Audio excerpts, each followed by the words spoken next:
Exposed! Yeah! You exposed, bitch! You exposed! If you got no games, you exposed, bitch! You exposed! You exposed! You exposed, bitch! You exposed!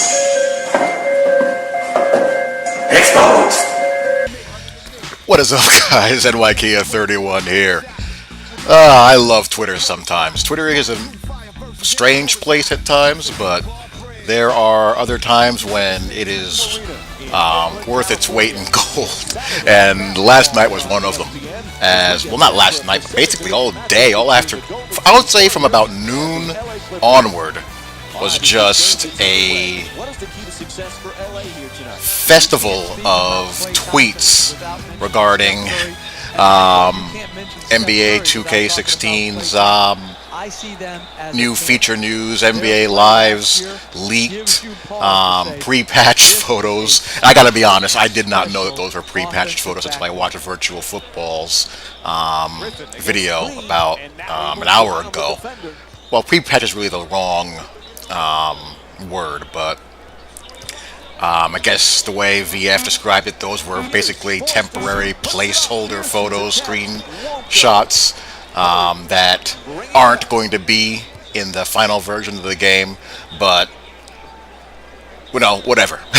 Fun was had, and unfortunately for NBA Live, the damage was done, whether they were leaked or not.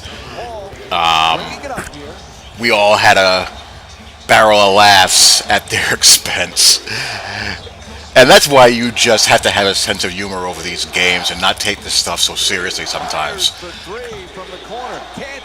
It's also why being so emotionally vested in these companies is pretty foolish. I mean, relax, don't take yourselves too seriously, and have some fun with it. Heck, even I joined in. I was actually legitimately concerned for Prime, our buddies Optimus Prime and Flight White. They went off the grid as soon as the NBA 2K16 My Story news, or the My Story and the My Player update was released by Operation Sports. Those guys just went into witness protection. I had visions of them hiding in a bunker with Damon Groh somewhere, curled up in the fetal position. So you had the Twitter sphere rising to the occasion, having a blast with all of this, and plus uploading photos of some various glitches that have been found in the demo. I've only played maybe, I would say, 8 to 10 games, large enough of a sample size to get a feel for what the game has to offer on the court. And I haven't seen any of the truly bizarre stuff, such as guys shooting free throws facing the wrong direction. But those videos, or those tweets, were mixed in as well. And it just made for a bad day for NBA Live 16. And it's a shame, because when you look at this game, and if you've played the demo for yourself, there's quite a bit of good stuff here. And if you've played Pro-Am, there's a lot of good stuff there. A lot of people are going to be playing that mode. And there represents this game's biggest problem. It's a one-mode game. It's an okay game with one really good mode.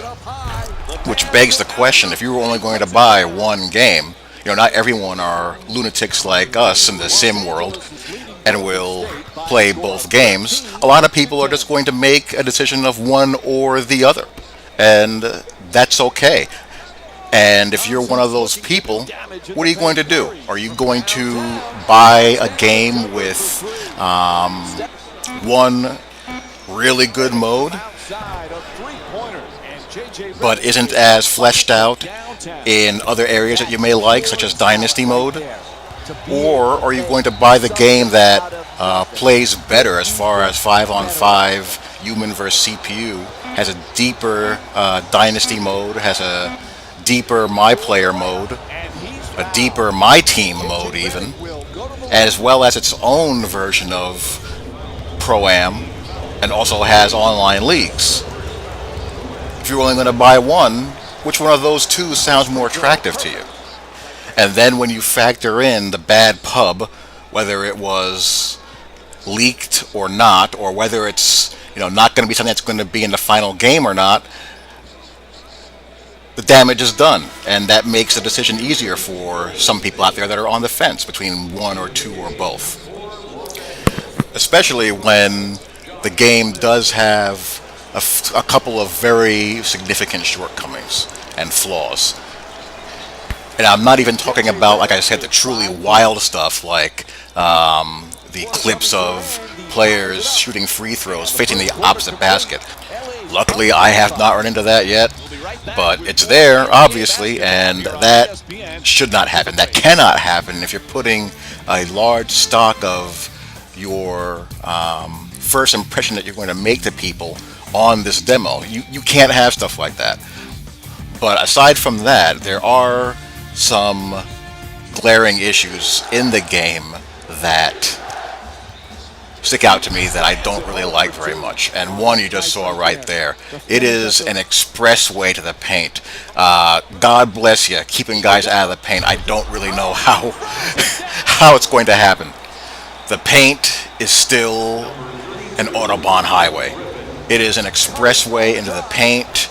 It's very hard to keep guys from getting to where they want to go in the paint. You'll get blocks in there, and I think in 8 games I've only gotten called for charging twice, but you'll get blocked shots and contests, but it's just far too easy still to get in there in the first place. And the amount of shots that are going to get blocked aren't enough to dissuade someone from just making a parade into the paint. It's tough to get a feel for someone's body or the ball handler's body. He slides off of you pretty easily. Some of these post animations, when they trigger, I don't think you can block them. It's an issue. It's a definite problem that I don't like. And secondly, another major thing that I don't like is that there are times, like you got a block there, and I think what they did to balance out the ease of getting into the paint is make it so that guys like Blake Griffin in this game, for example, are able to block 2, 3, 4 shots in the game on default. And I'm playing on 6-minute quarters on Superstar difficulty. So, you got a major issue there. And my second biggest issue with the game is that I don't always feel like I'm in control of my player. And this is a case where the game needs deeper controls. I'll go to do a shot or to make a pass, and I don't know why my guy did something that I was not expecting him to do. Like, I'll do a post move, and sometimes I'll get a post spin, sometimes I'll just get a drop step, and there's no rhyme or reason as to why I'm getting one or the other. Sometimes when I do an up and under, I'll get a simple, up and under. Sometimes I'll get a dream shake, and it looks nice, but there's no context with it I can tell. And I've gotten dream shake animation. Sometimes I'm just going for a simple layup. I'd be on the wing, I'd have a clear path of the paint, and my guy is doing a dream shake. It goes into a dream shake sequence. So it's very strange. And it's a shame because the half-court sets flow very well. I love the court spacing. I love the way the plays flow. They don't bog down very much, but the downside to that is that there are times when I want to make a particular type of pass and I have no control over what type of pass I'm going to do. It's the dreaded contextual pass. You have to basically depend on the AI to make the right pass. Like, for example, if the post is being fronted, you can't control whether you wanted to do a manual lob pass. You have to press the pass button and hope that the AI performs that action for you. And I don't like that. Same thing with a pick and roll. When you do a directional pass, Sometimes you'll get a bounce pass and it'll be appropriate. Sometimes you'll get a bounce pass and it'll go right to a guy's or a defender's leg. Or sometimes you'll thread the needle. You just don't know what you're getting. And that's a problem. Every now and then I'll be going for a layup and I'll get a floater from my point guard or something. And I don't know why he's shooting the floater. There used to be in NBA Live 14 a button, a modifier for you to do a runner or floater, which is something you'd think would be easy to keep, but it's not there anymore. And again, in Live 14, you had the ability to throw a lead pass, a manual lead pass, a manual bounce pass. And we really need that control back. Yet, there's also good basketball here. You'll see in this footage, you'll see good basketball being played, no doubt about it. But, oh, and another thing about the passing. You get these weird changes in speed of these passes. I mean, there are times when the ball just bullets from one guy to another. But, you know, again, yet despite all that, those are some pretty major shortcomings that I listed. You see good basketball here. You do. You see good spacing, you see good flow. The CPU guys who are supposed to be taking shots are taking the shots. The teams play more distinct than I thought. That was a pleasant surprise, actually. I was concerned about that. Now, the playbooks aren't near as deep as NBA 2K16, not even close, but the CPU teams, CPU-controlled teams, are not playing generically in the half court. They're going through their quick sets and their plays, and they're doing their thing. Arena atmosphere is great. Oracle Arena gets loud, even on the regular season atmosphere. The arenas are great. The crowd atmosphere is great. Those have always been two really good strengths of NBA Live. The player models, you're either going to like EA's player models or you're not. I have reached that conclusion. In my experience, someone who doesn't like them will never be persuaded otherwise. And again, that's a preference thing. That's an aesthetics thing, and you know, no two people are going to be alike in that. If you like the other game's player models better, I can't argue with you. That's okay. So, you know, the game is improved. Noticeably, it certainly is. Its flow is a lot smoother. You still have those pops when you pass the ball, and you'll still occasionally see pops during transitional animations. The contact animations are a lot less wild, but you still have these animation pops when you pass, and sometimes when you're in the lane or in the post and you're trying to transition from one move to another, like say from a shoulder fake to a post spin, or you're trying to do an up and under. It's better, but still needs to be smoother. But overall, I still keep coming back to the biggest thing and wondering if there's enough depth here to keep someone occupied. It's deeper as far as gameplay goes on the court 5-on-5, with play calling, with spacing, with AI, and all that good stuff. But it's still really a one-mode game. Without Pro-Am, could this game stand alone? I would say no. If this game was called NBA Live 16 Pro-Am, I think people would be raving about it, but it's not. It's called NBA Live 16, and there's, you know, other things that you have to bring to the table to give people a complete NBA experience that the game lacks, that the other game has. And on top of that, the other game plays better. They didn't address Dynasty Mode. The Dynasty Mode is the exact same as last year, from all accounts, and last year's Dynasty Mode I got bored of. If you're a My Team guy, that's unchanged. So outside of the gameplay improvements, which are noticeable, it's still not that deep of a single-player experience, at least as far as I can tell. Now, once I get the retail copy and play with more teams, my opinion of that might change. Who knows? But as of right now, to score. While it's better, it's still not as deep and fleshed out as it could be and as it needs to be. So that is what I think of NBA Live 16 as of right now, pending retail versions. So I would love to hear your guys' opinions and thoughts as you watch the conclusion of this game, and I shall talk to you all later. Peace. Great look. Just couldn't knock it in. The assist from number 40, Harrison Barnes.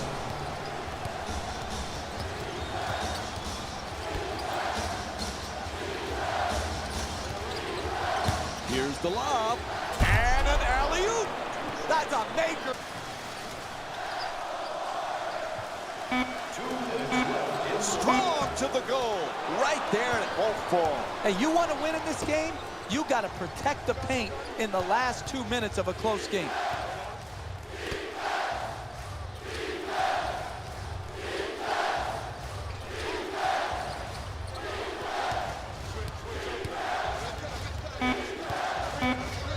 Fires away. He puts it in. Timeout. They need a full timeout right here. All right. LA's leading Golden State by a score of 51-50.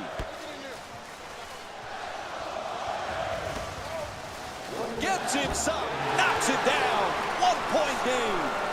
Sometimes the simplest plays are the hardest ones to execute. Good layup.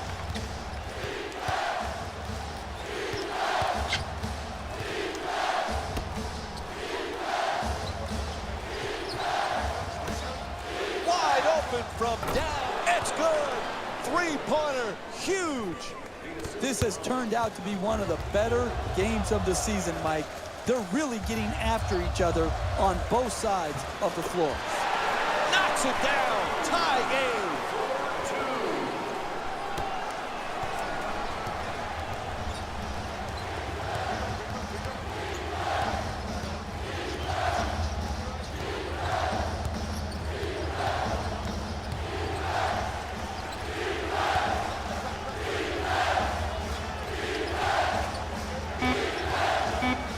Puts it up for three. Up with the right play call to get your team a quality shot. And Doc Rivers calls time.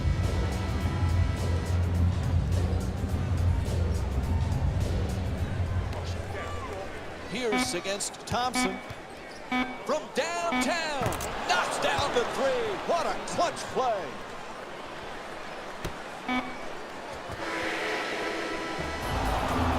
And this one comes to an end. The final score is 57-54. For Jeff Van Gundy and our entire EA Sports crew, this is Mike Breen saying good night.